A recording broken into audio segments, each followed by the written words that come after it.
Bien, ahora vamos a empezar con la unidad 2. Eh, lo primero que vamos a trabajar es con la definición de matriz. A la matriz la vamos a definir con una letra mayúscula o nombrar con una letra mayúscula de imprenta.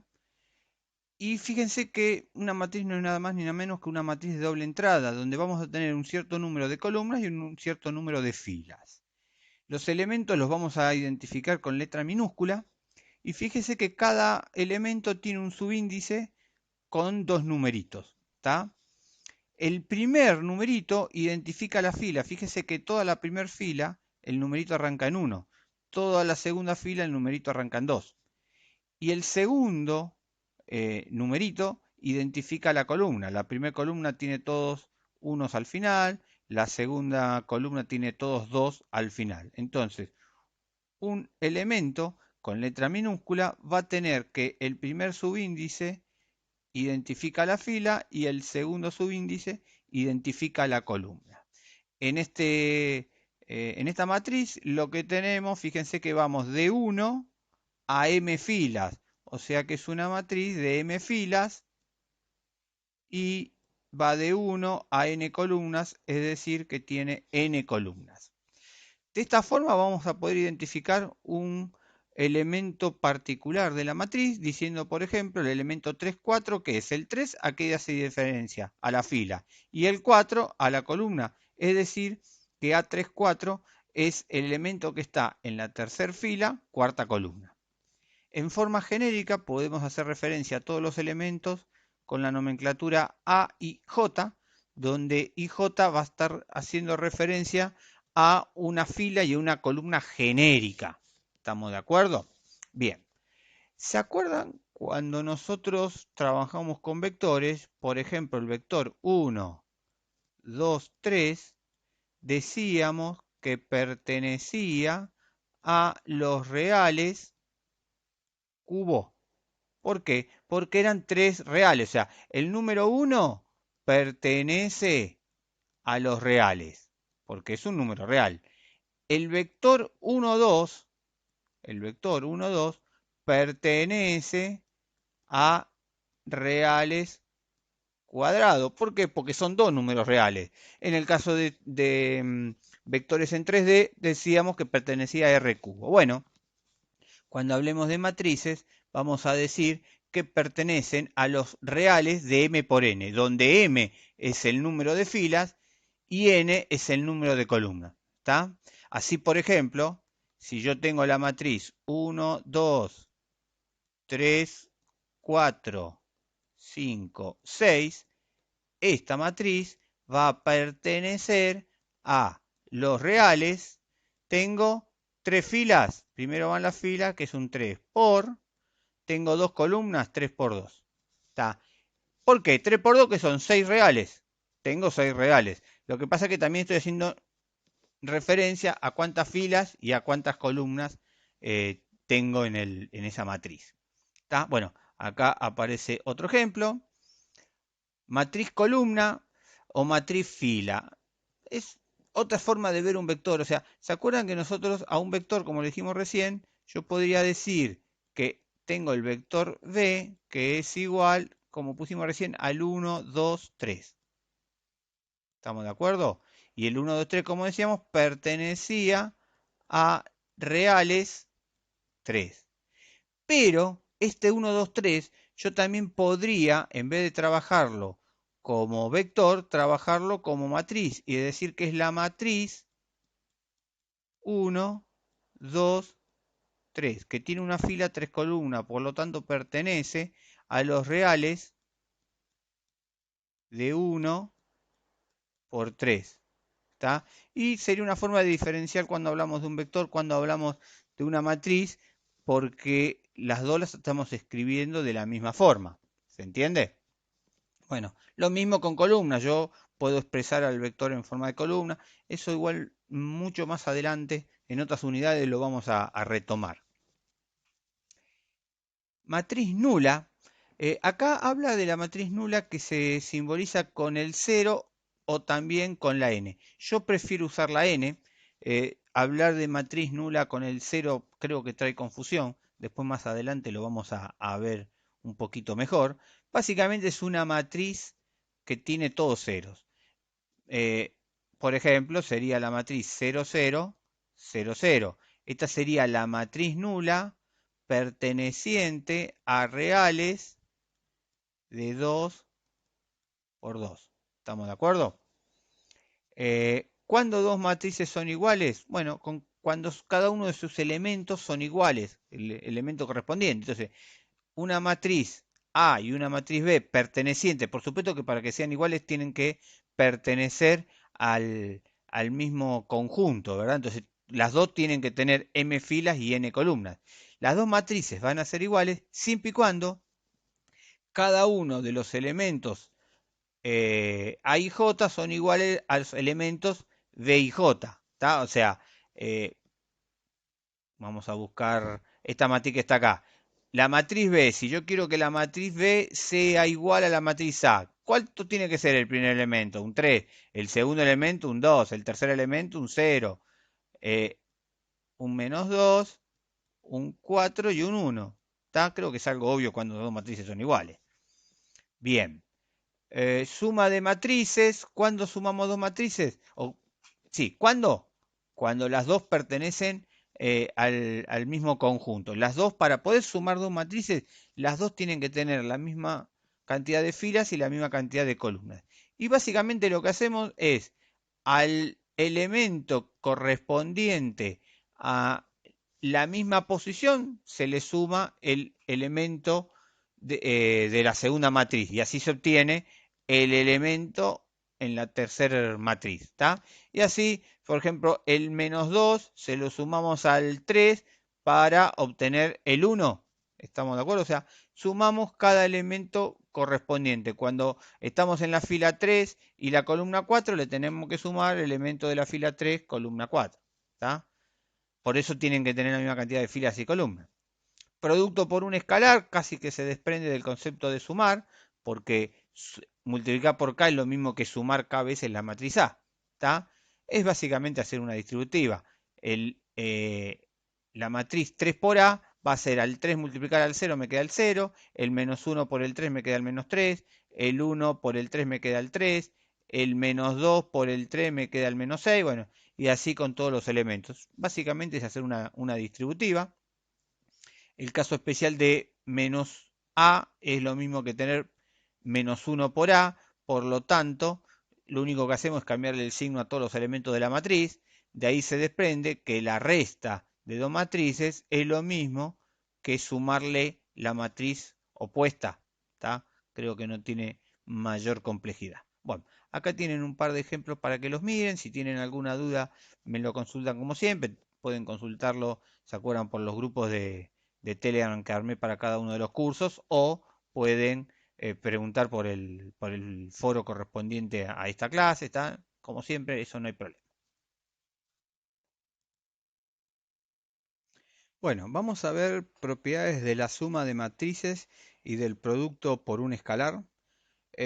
A ver, el producto, la suma de matrices es conmutativa, no hay problema. Fíjense que partimos de que pertenecen todos a m por n, ¿está? O sea, en estas operaciones no se cambia nunca el número de filas ni el número de columnas de las matrices que tenemos y las que generamos. Bueno, como decía, es conmutativa, es asociativa, no importa en qué orden la sumo. Le puedo sumar la matriz nula. Acá este 0, recuerden que este 0 y este 0 no es el número 0, sino que lo que estoy haciendo acá es la matriz nula. Estoy sumando la matriz nula. Igual que acá, si le sumo el opuesto, lo que genero es la matriz nula. El escalar con respecto a la suma de matrices es distributivo.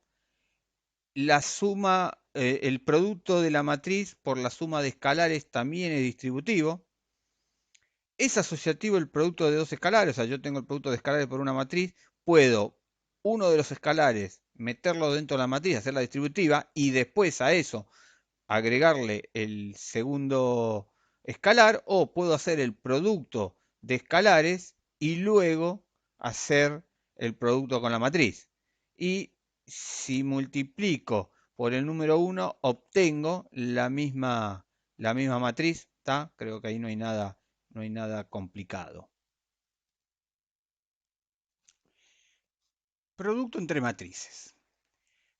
Acá primero habla de un caso especial donde la primera matriz es una matriz fila, porque tiene una única fila, y la segunda matriz es una matriz columna, porque tiene solamente una columna, y lo que define como ese producto entre la matriz A y la matriz B, fíjense que es el producto escalar entre la fila de la primera matriz y la columna de la segunda matriz, porque lo que hacemos es A1B1 más A2B2, que era lo que hacíamos en el producto escalar de vectores, que era AX por BX más BI por más BX por BI más CZ por BZ, ¿se acuerdan? O sea, es un producto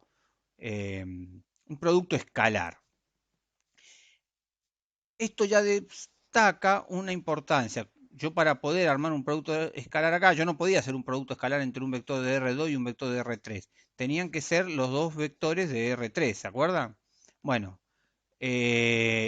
acá pasa lo mismo. Las matrices van a tener que tener, la segunda matriz va a tener que tener un número de filas igual al número de columnas de la primera matriz para que se pueda hacer el producto. Entonces, en forma genérica, si yo tengo una matriz de A, una matriz A de M por N, la segunda matriz que la va a multiplicar tiene que tener N filas seguro. El número de columnas puede ser P, fíjense que es otro número distinto, una letra distinta, así que es un número distinto, pero es importante que estos dos sean iguales. ¿Tá? El producto de estas dos matrices, ahora cuando veamos cómo se hace, vamos a llegar a esa conclusión, pero van a ver que el número de filas de la primera matriz va a ser igual al número de filas del resultado. Y el número de columnas de la segunda matriz va a ser igual al número de columnas del resultado. ¿Tá? Pero es importante destacar que para que exista ese producto, n tiene que ser el mismo, ¿verdad? O sea, el número de columnas de la primera matriz tiene que ser igual al número de filas de la segunda matriz. Bien, acá lo explica o da una fórmula genérica para la definición del producto entre matrices. Acá también lo expresa de otra forma, es una fórmula genérica, pero creo que lo mejor va a ser verlo en forma práctica. Entonces tenemos la matriz A y la matriz B y lo que queremos hacer es el producto entre esas dos matrices. ¿Estamos de acuerdo? Entonces esperen que cambio el lápiz. Bien. A ver, fíjense, ¿cómo se hace este producto? Quiero calcular el primer elemento. El primer elemento está en la fila 1, columna 1. Entonces lo que agarro es la fila 1 de la primera matriz y la columna 1. ¿Está? Esta y esta forman el primer elemento, el A1 o el C11. ¿De qué forma? Haciendo el producto escalar entre la primera fila y la primera columna. 1 por 1 más 2 por 1 más 3 por 2 es el 9. ¿Estamos de acuerdo? Bien, ¿y después qué hacemos?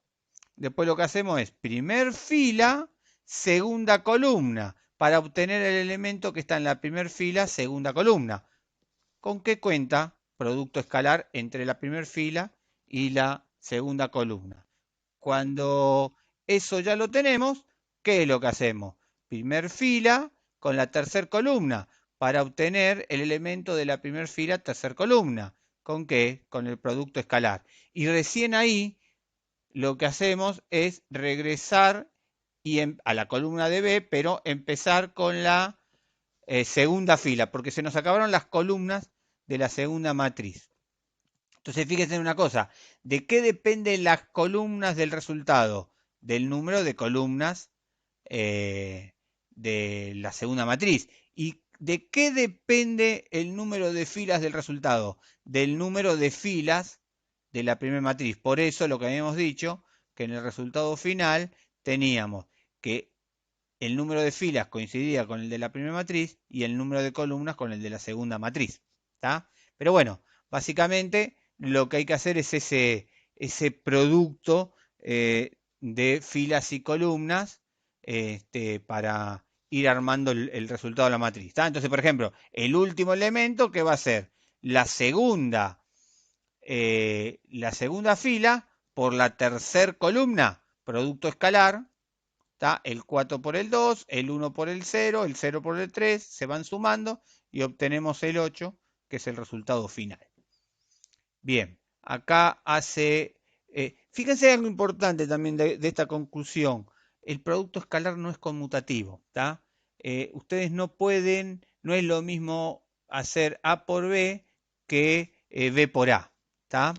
Y sin hacer cálculo nos podemos dar cuenta, porque acá tenemos una matriz que tiene dos columnas, tres filas, y este tiene dos filas, tres columnas. Entonces, si nosotros hacemos P por Q, ¿tá? Sin importar los números, ¿qué vamos a tener? Primer fila por primer columna, tenemos un elemento. Primer fila por segunda columna, tenemos un segundo elemento. Primer fila por tercer columna, tenemos un tercer elemento. Después, vamos a repetir lo mismo con la segunda fila, o sea que tendremos una segunda fila. Y después con la tercera fila. Por lo tanto, el producto P por Q va a pertenecer a los reales de 3 por 3, 3 filas, 3 columnas. Ahora, si nosotros hacemos Q por P, si hacemos Q por P, lo que vamos a hacer es el producto escalar entre la primer fila de Q ahora, por la primer columna de P, que va a ser el primer elemento. Y después, ¿qué tenemos que hacer? La primer fila por la segunda columna, va a ser el segundo elemento, pero se me acabaron las columnas de P, así que terminé de multiplicar la primera fila y ahora voy a multiplicar la segunda fila de Q por la primera columna y por último la segunda fila por la segunda columna, es decir que Q por P va a pertenecer a reales de 2 por 2. ¿Eso qué quiere decir? Entonces, que el producto entre matrices no es conmutativo, o por lo menos no se garantiza ser conmutativo, ¿está? Puede ocurrir casos en el cual sí ocurra, son matrices especiales, que el producto entre las dos matrices sea conmutativo, pero en general no lo es. Es más, puede ocurrir que si yo tengo, por ejemplo, una matriz, vamos a decir, una matriz A que pertenece a 3 por 2, como la que tenemos ahora. Pero la matriz B pertenece a 2 por 2. A por B lo puedo hacer. A por B lo puedo hacer porque el número de columnas coincide con el número de filas de B. Pero no puedo hacer B por A. Si yo quiero hacer B por A, este 2 no coincide con este 3. Entonces, A por B no hay problema. Pero B por A, ¿tá? Este no se puede hacer. ¿Se entiende? Entonces, incluso no es que no solo no es conmutativo porque no da, sino que hay veces que no se puede hacer en las dos direcciones.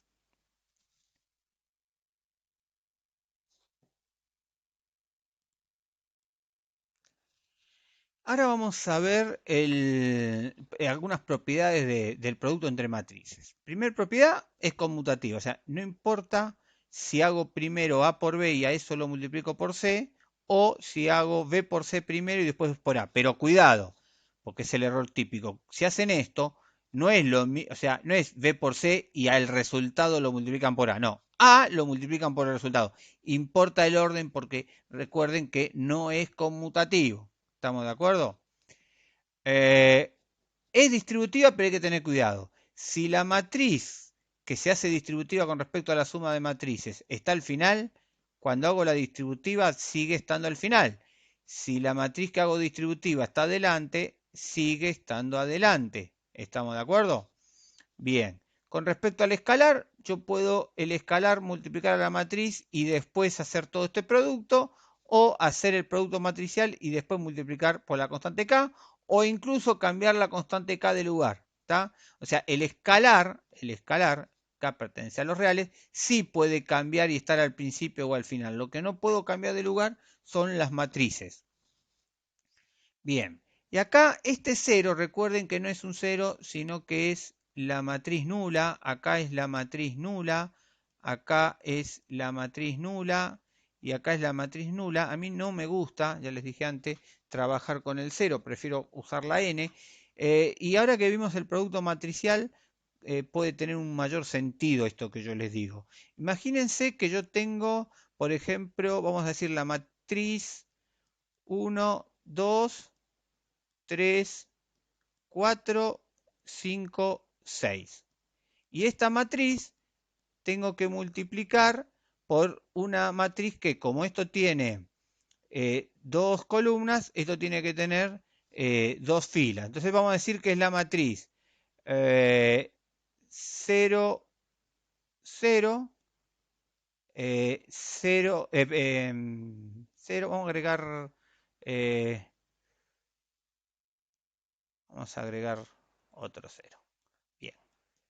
Entonces, cuando yo quiero multiplicar esto, hago este por este, me queda 0. Este por este me queda 0 y este por este me queda 0. Luego voy a la segunda fila. Otra vez me queda 0, 0 y 0. Y después a la tercera fila. 0, 0, 0. Entonces fíjense que si bien esta es una matriz nula y esta es una matriz nula, esta matriz es de 2 por 3. Y esta matriz nula es de 3 por 3. O sea que estas matrices que están acá no tienen por qué ser la misma matriz. Entonces, además del cerito acá para chica, vamos a poner matriz 1, matriz 2. Acá vamos a decir que es la matriz 1 y la matriz nula 1 y esta es la matriz nula 2, ¿verdad? O sea, estas dos matrices no tienen por qué ser iguales.